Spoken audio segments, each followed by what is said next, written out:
The strike was an extremely powerful experience. Till this day, I still get chills just having gone through the strike. I think for a long time, we know that education has been under attack. It's underfunded. Just the narrative that is often said about teachers is really negative. Teachers are spread really thin, and that's our youth, right? Our future generation, and we're just not investing in them as we should. Investing in our students, investing in our teachers, and so I was really honored that our union just kind of took a major shift a few years back in leadership. The union organizers are amazing, and they really try to shift the narrative and bring exposure to some of the issues that impact us. So not having a full-time nurse, not having enough counselors, teachers being underpaid, overworked, and then also wanting to bring in more just resources in general to our schools. And so that was obviously something that we could all back 100%. And here at Mendes High School, it became such a community building experience. Like, I knew my staff, my colleagues, but to be out in the rain all day, just breaking bread together, chanting, dancing. We would dance in the street together, and it just made me really appreciate my colleagues even more, because I realized wow, we're all willing to stand up, take this risk. All the days of the strike were unpaid, but we were willing to take a stand, and sometimes the students would join us, parents would feed us and bring, and join us also during the strike. And so it was a very a sense of yes, we're doing the right thing, and we're all united, and it's a beautiful thing. And I think after that, work hasn't been the same, because we're so much closer.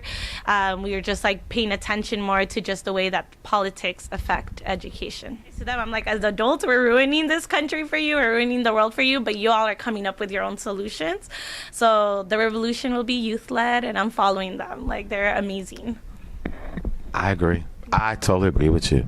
Okay, if there was one thing that you could say or message that you would give to someone who would want to be an educator, what would that be? Do it, because we need it.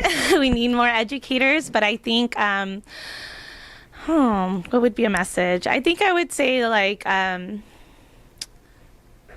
really take the time to think about what our students are going through. Just I think a lot of times in education, we're taught to, or at least the teacher education programs, about our content, how to do instruction. But one of the things that I quickly had a reality check was a lot of my students were coming with trauma, and just, and I don't think I was equipped, and I had to kind of do my own research and catch up and take child development classes and learn about brain development. And I wish I would have had that in my teacher education program. And so I think what I would tell them is to really start learning about trauma-informed practices, ways that they can help de-escalate.